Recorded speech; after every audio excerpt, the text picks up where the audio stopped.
मासिक धर्म के दौरान स्त्री को स्पर्श क्यों नहीं करना चाहिए? धार्मिक दृष्टिकोण से यह आवश्यकता है क्योंकि धार्मिक शास्त्रों में इस समय को शुभ नहीं माना जाता है।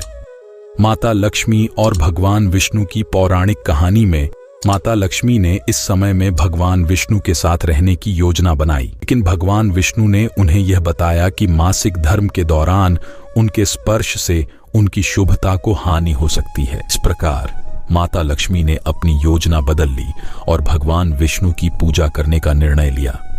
यह पौराणिक कथा स्त्रियों को मासिक धर्म के दौरान ध्यान और त्याग की शक्ति का संदेश देती है। इस युग में भगवान विष्णु के अवतार परशुराम धरती पर आए थे। उनके तपस्या और त्याग ने उन्हें एक प्रतिष्ठित योद्धा और ब्राह्मण के रूप में महान बनाया। एक दिन उन्होंने अपने आश्रम में एक राजकुमार को देखा जिसने अपने राजा पिता की अज्ञात क्रोध से भगवान शिव के मंदिर में प्रवेश किया और मूर्तियों को तोड़ दिया। राजकुमार ने अपने पिता की शिक्षा का उल्लंघन किया और उसने ब्राह्मणों को भी अपमानित किया। परशुराम ने उसे दंडित किया और उसे धर्म की शिक्षा। एक समय भगवान विष्णु के आदेश पर परशुराम ने स्वयं को वनवास में त्याग दिया और संन्यास ले लिया। उन्होंने आश्रम को छोड़ा और अपने भिक्षुओं के साथ तपस्या करने के लिए वन में चले गए। उनके आदेशों का पालन करते हुए उनके भिक्षुओं ने भूकंप में एक महान महल को खोजा और उसमें विशाल धन की भंडार देखी। प्रविष्ट होकर परशुराम ने देखा कि धन का भंडार भगवान विष्णु की स्त्री माता लक्ष्मी के द्वारा रक्षित किया जा रहा है, लेकिन वहां एक शर्त थी, केवल मासिक धर्म के दौरान उसे प्रवेश की अनुमति थी। परशुराम ने यह जानकर उत्साहित होते हुए देखा कि धन का भंडार स्त्री के साथ जुड़ा था। मासिक धर्म के दौरान परशुराम ने धन की देखभाल की और माता लक्ष्मी के साथ विष्णु भगवान की पूजा की। उन्होंने धन को संभाला और उसे संदेश दिया कि यह धन सत्य, धर्म और न्याय के माध्यम से उपयोग किया जाए। यह कहानी स्त्रियों को उनके शक्तिशाली और साहसी स्वरूप का संदेश देती है, जो मासिक धर्म के दौरान भी अपने कर्तव्यों का पालन कर सकती हैं। था कि अंत में परशुराम ने अपने भिक्षुओं के साथ वन में वापस चले गए, परंतु धन का भंडार उसने आत्मा में ले लिया। माता लक्ष्मी और भगवान विष्णु ने उनकी धर्मपरायणता को प्रशंसा की और उन्हें आशीर्वाद दिया। इस घटना ने धरती पर धर्म के महत्व को पुनस्थ परशुराम के वनवास के दौरान उनके भिक्षुओं ने विभिन्न सामाजिक और धार्मिक मुद्दों का समाधान ढूंढने में उनका साथ दिया। वे ये समय उपयोग करके समाज की समस्याओं को समझने का प्रयास करते रहे और लोगों को उनकी धार्मिक और सामाजिक कर्तव्यों के प्रति जागरूक करते रहे। एक दिन उन्हें एक गांव में एक अद्भुत और भव्य मंदिर की खोज के बारे में सुना। वे वहां पहुंचे और देखा कि मंदिर में भगवान विष्णु और माता लक्ष्मी की मूर्तियां स्थापित की गई हैं। लोग मंदिर में भगवान की पूजा करते हुए ध्यान में रमने आते थे। परशुराम ने इसे देखा और सोचा कि क्या धन की भंडार माता लक्ष्मी के आदेश के अनुसार उनके साथ है। वह तत्काल अपने भिक्षुओं को लेकर मंदिर में प्रवेश किया और माता लक्ष्मी की पूजा की। धन की भंडार में अद्भुत धन को देखकर उनके भिक्षु अचरज में थे। वे सोचने लगे कि इस धन का उपयोग कैसे किया जाए, क्योंकि इतना अमूल्य संपदा किसी भी लोग के लिए एक महत्वपूर्ण संबंध बना सकती है। परशुराम ने उन्हें बताया कि धन का सही उपयोग करने का तरीका है धर्मपरायणता, धर्म और सच्चाई के माध्यम से। उन्होंने अपने भिक्षुओं को धन की सही दिशा में उन्मुख करने के लिए प्रेरित किया। वनवास के दौरान परशुराम और उनके भिक्षु ने समाज में विभिन्न लोगों की मदद की, जैसे कि गरीबों के लिए अन्न वितरण, शिक्षा के लिए विद्यालयों की स्थापना और रोगियों के लिए चिकित्सा सेवाएं। वे समाज की समस्याओं का समाधान करने के लिए योजनाएं बनाते रहे और परशुराम और उनके भिक्षु साथियों का वनवास बहुत ही साधनात्मक और समर्थक था। वे धर्म, समाज सेवा और साहसिकता के माध्यम से लोगों के जीवन में सकारात्मक परिवर्तन लाने में सक्षम थे। मंदिर में धन की भंडार की गवाही के बाद लोगों ने परशुराम को सम्मानित किया और उनकी सलाह और शिक्षा का मान किया। वे उनके वनवास के कार्य को समाज में अद्वितीय और प्रेरणादायक माने गए। इस दौरान परशुराम ने भगवान विष्णु और माता लक्ष्मी के प्रति अपना समर्पण और भक्ति का अभिप्राय भी बढ़ाया। उन्होंने ध्यान और त्याग के माध्यम से आत्मज्ञान और पूर्णता की प्राप्ति का मार्ग चुना। वनवास के अंत में परशुराम और उनके भिक्षु साथी फिर से समाज में वापस लौटे और अपने अद्भुत अनुभवों का विवरण किया। उन्होंने लोगों को धर्म, ध्यान और सेवा के महत्व के बारे में शिक्षा दी और उन्हें समर्थन और मार्गदर्शन किया। इस पूरी कहानी के माध्यम से हमें धर्म, सेवा और ध्यान के महत्व का बोध होता है। परशुराम और उनके भिक्षु साथियों ने अपने वनवास के दौरान अपनी आध्यात्मिक और सामाजिक दायित्वों का पूरा निर्वाह किया और लोगों को धर्म और नैतिकता की महत्वपूर्णता को समझाया। इस कहानी से हमें यह सीखने को मिलता है कि मासिक धर्म एक प्राकृतिक प्रक्रिया है और इसका उपयोग करना चाहिए। समाज में इसे एक नकारात्मक स्थिति के रूप में नहीं देखना चाहिए, बल्कि स्त्रियों को इसे अपने आत्मा की शुद्धि और ध्यान के लिए एक अवसर मानना चाहिए। इस रूप में यह पौराणिक कहानी हमें मानवीय समझौते की महत्वपूर्णता को समझाती है, जिससे हम समाज में समानता, समरसता और धार्मिकता के लिए साथ मिलकर काम कर सकते। अब आइए सुनते हैं दूसरी कथा। मासिक धर्म के दौरान कौन से कार्य नहीं करने चाहिए। दोस्तों, एक बार माता लक्ष्मी और भगवान विष्णु क्षीर सागर में शेष नाग की शैया पर विश्राम कर रहे होते हैं। तभी देवी लक्ष्मी भगवान विष्णु से पूछती हैं, हे प्रभु, आज मेरे मन में एक शंका उत्पन्न हो रही है। केवल आप ही मेरी इस शंका का समाधान कर सकते हैं। भगवान विष्णु कहते हैं, हे प्रिय, तुम्हारे मन में जो भी शंका हो निसंकोच होकर पूछो, मैं तुम्हारी सभी शंकाओं का समाधान अवश्य करूंगा। देवी लक्ष्मी कहती हैं, हे प्रभु, किस श्राप के कारण स्त्रियों को मासिक धर्म की पीड़ा सहन करनी पड़ती है? मेरा दूसरा प्रश्न यह है, प्रभु, एक रजस्वला स्त्री को कौन से कार्य नहीं करने चाहिए जिससे उन्हें पाप लगता है? भगवान विष्णु कहते हैं, हे देवी, आज तुमने मानव जाति के कल्याण के लिए बहुत ही उत्तम प्रश्न किया है। तुम्हारे इन सभी प्रश्नों का उत्तर देव शर्मा की इस प्राचीन कथा से प्राप्त हो जाएगा।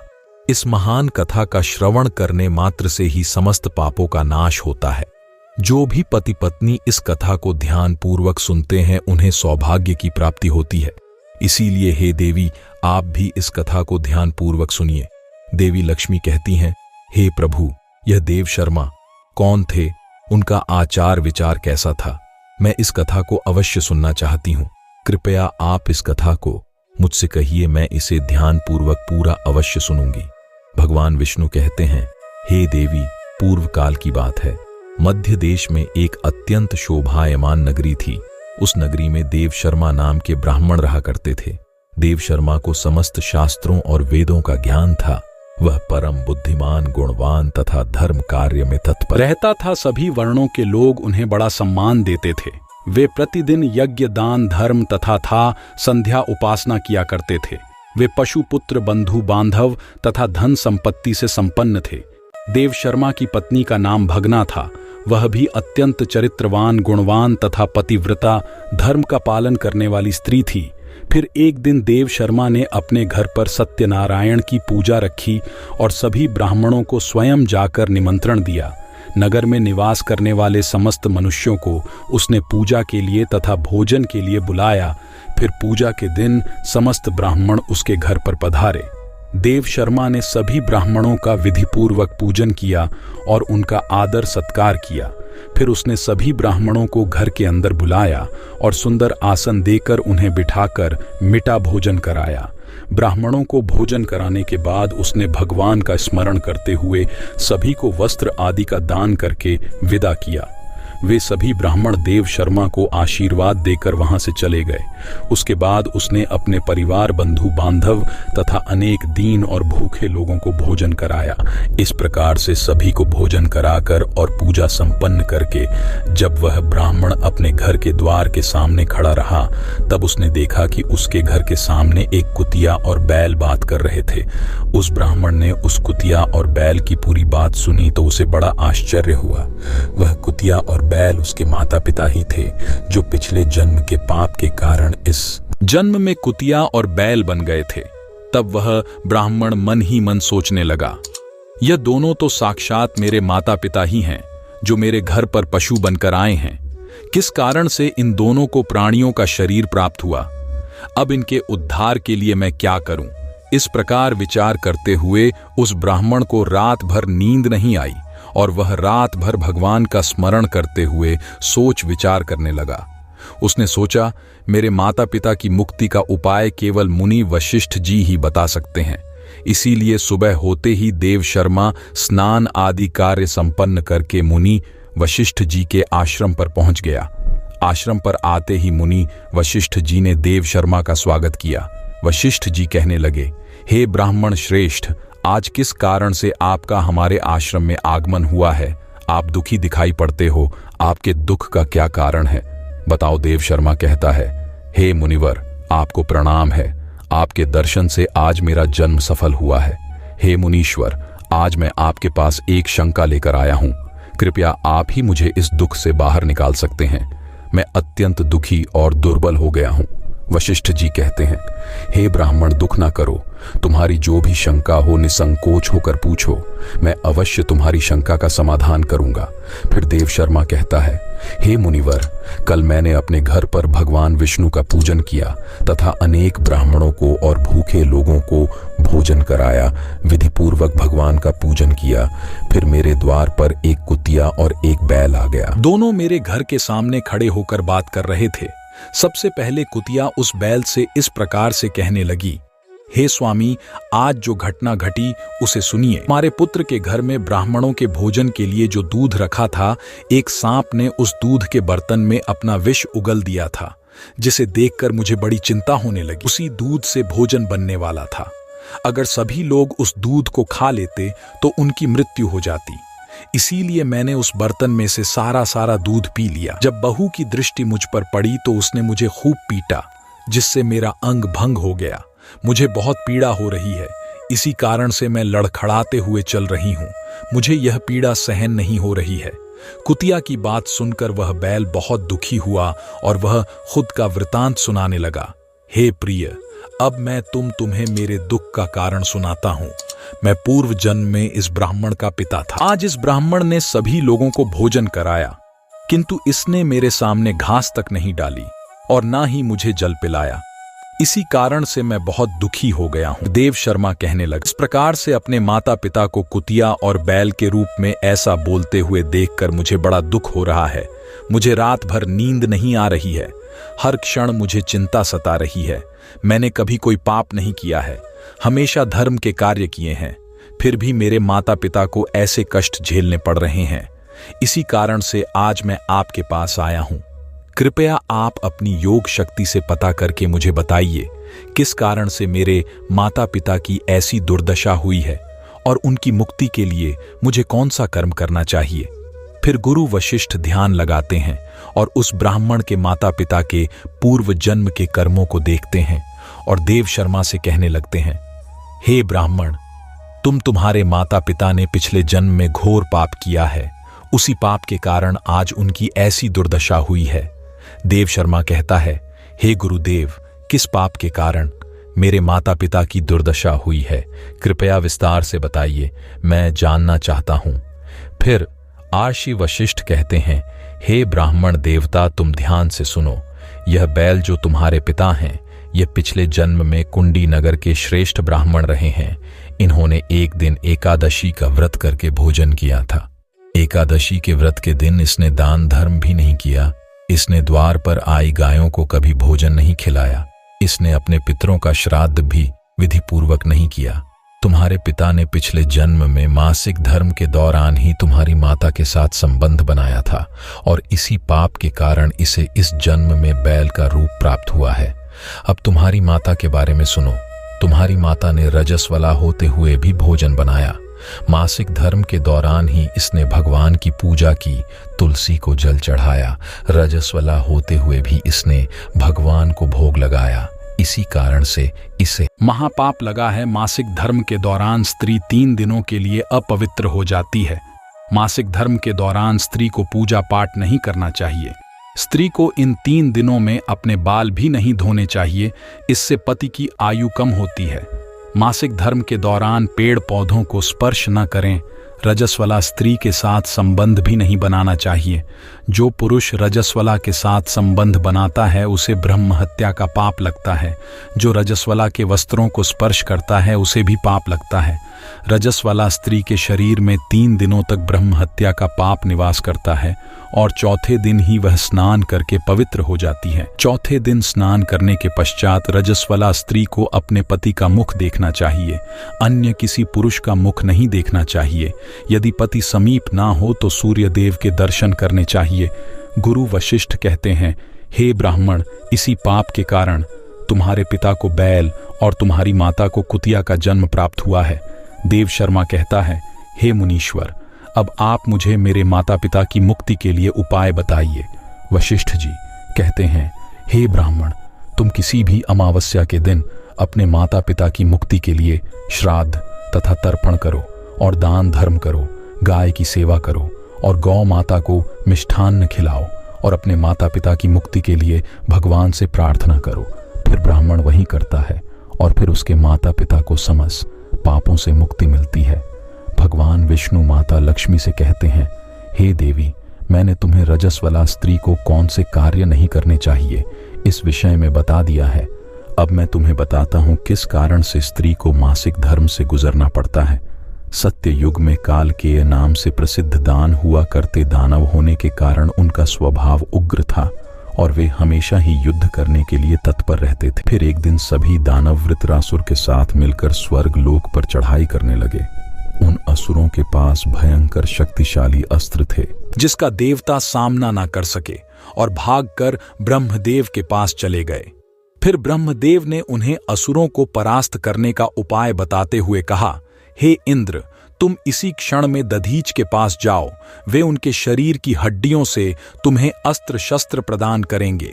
उन्हीं अस्त्रों का प्रयोग करके तुम वृत्रासुर का वध कर सकोगे। फिर सभी देवता महर्षि दधीच के आश्रम पर जाते हैं और उन्हें प्रार्थना करके अस्त्र प्रदान करने की विनती करते हैं।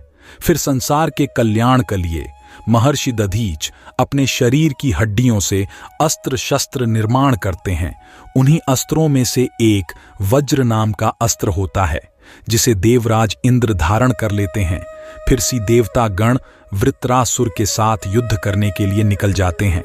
देवताओं और दानवों के बीच भीषण युद्ध होता है।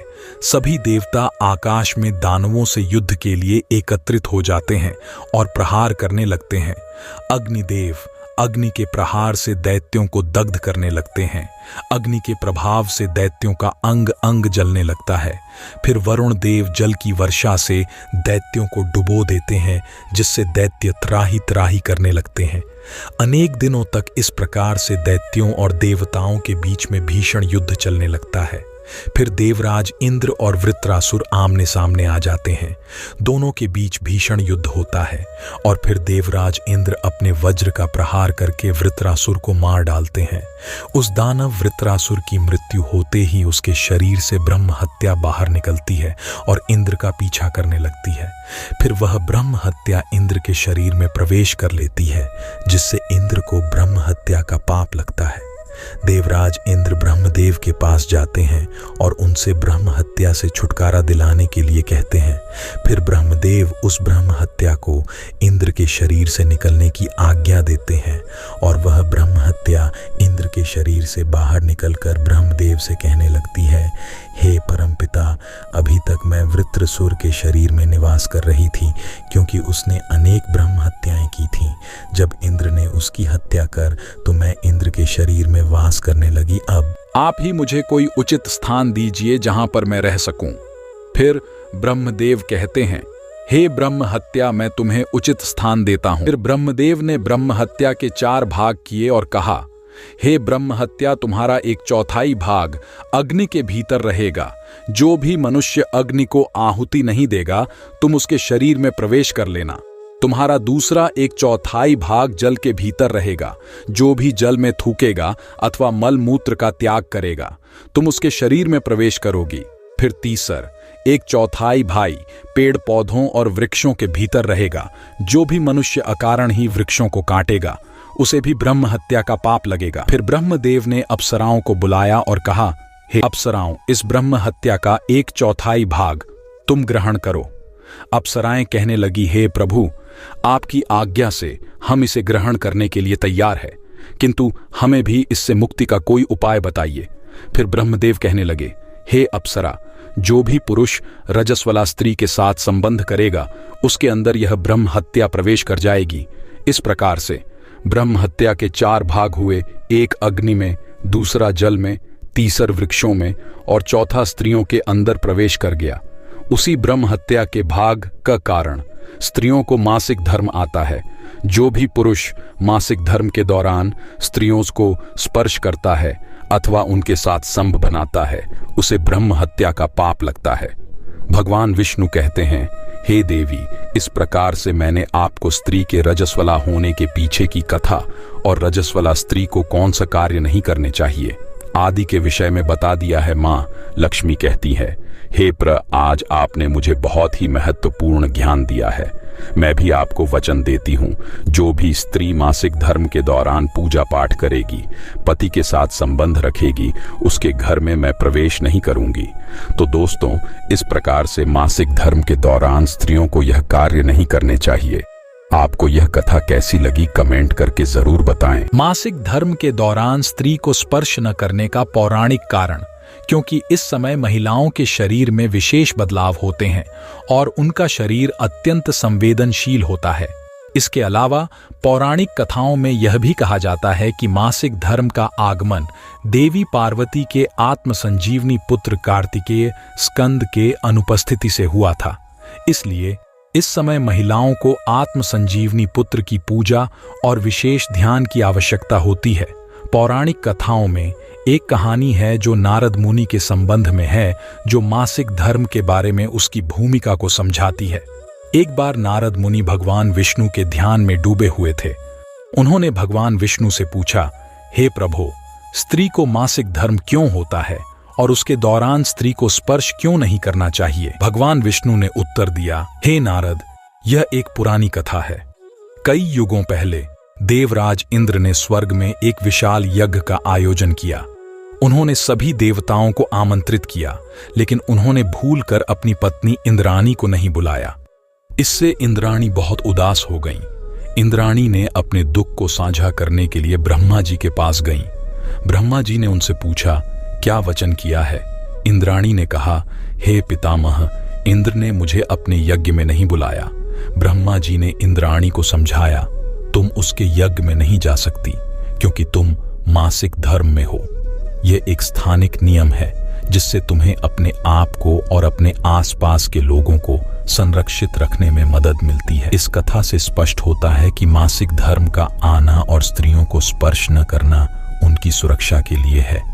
इसके अलावा पौराणिक कथाओं में मासिक धर्म को देवी पार्वती के आत्म संजीवनी पुत्र कार्तिकेय स्कंद के अनुपस्थिति से जुड़ा भी माना जाता है। इस कथा के अनुसार एक बार देवी पार्वती ने संजीवनी जल से अपने पुत्र कार्तिकेय को जन्म दिया था। इस कारण से मासिक धर्म को देवी पार्वती की शक्ति और प्रेरणा के रूप में भी देखा जाता है। इन पौराणिक कथाओं से हमें यह भी सीख मिलती है कि मासिक धर्म का आना एक प्राकृतिक प्रक्रिया है जो महिलाओं के शरीर में होती है। इसके दौरान उनके शारीरिक और आत्मिक स्वास्थ्य का ध्यान रखना महत्वपूर्ण है। स्त्रियों को अपने शरीर की देखभाल करने और आराम करने का समय देना चाहिए ताकि वे स्वस्थ और सकुशल रह सकें। इसके अलावा मासिक धर्म के दौरान आहार और व्यायाम पर भी ध्यान देना आवश्यक है। स्वस्थ आहार और नियमित व्यायाम से मासिक धर्म के दौरान होने वाली अनेक समस्याओं को कम किया जा सकता है।